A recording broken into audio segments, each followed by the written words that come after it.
অনেক দিন হলো বাসায় তেমন কেউই নেই, একাই আছি। পুরো সংসারটা আমি একাই সামলাচ্ছি। অনেক অনেক রান্না বাড়া আর মেয়েকে তো সামলাতে গেলেই নাজেহাল একটা অবস্থা। তারপর এই তো মেয়েকে নিয়ে একটু বাইরে গেলাম।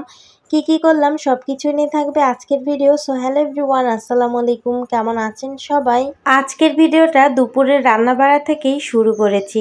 আজকে হচ্ছে টক ডাল রান্না করব আর ওল দিয়ে মুরগির মাংস রান্না করব। তো যাই হোক, প্রথমেই হচ্ছে সব মশলাগুলো রেডি করে নিয়েছি। এরপর এই তো মশলাটার তেলের ওপর দিয়ে লবণ হলুদ দিয়ে সুন্দর মতো একটু ভাজা ভাজা করে তারপর ঢাকা দিয়ে কিছু সময় কষিয়ে নেব। মশলাটা কষাতে কষাতেই হচ্ছে আমি প্রেসার কুকারের ডালটা সিটি দিয়ে নিয়েছি। এরপর এই তো মশলাটা কষিয়ে নিলাম। এখন মাংসগুলো দিয়ে দেব আর সুন্দর মতো কষিয়ে তারপর হচ্ছে রান্না করব।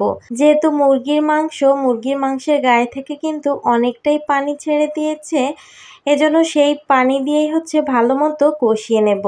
এরপর ঢাকা দিয়ে রেখেছি। তারপর দেখি কড়াইটা অনেক বেশি ছোট হয়ে গেছে, একদমই ধরছিল না।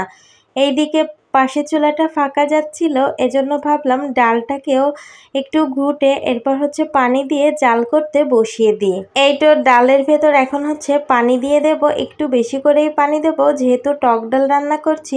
আর টক ডাল বলতে আম ডাল, ফ্রিজে অনেক দিন ধরে একটা আম ছিল আর সেইটা দিয়েই ডাল রান্না করেছি। আম ডালটা আমার ভীষণ পছন্দ।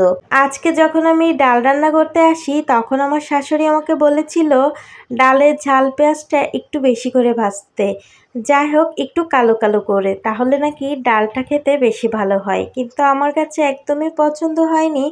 আমি যেরকমই ডাল বাগার দিই আমি সেইভাবেই বাগার দেওয়ার চিন্তা করেছিলাম, কিন্তু ঝাল পেঁয়াজটা কেন যেন একদম লাল লাল হয়ে গেছে। তারপর ডালটা হালকা একটু তেতো তেতো লাগছিল, তারপরও মোটামুটি খারাপ হয়নি।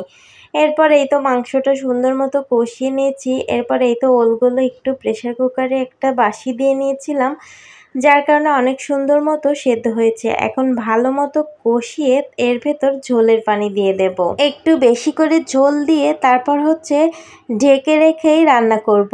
এইদিকে মাংস তরকারিটা যেহেতু সব কিছু কমপ্লিট, এখন জাল হতে থাকুক, আমি হাতের বাকি কাজগুলো সেরে নেব।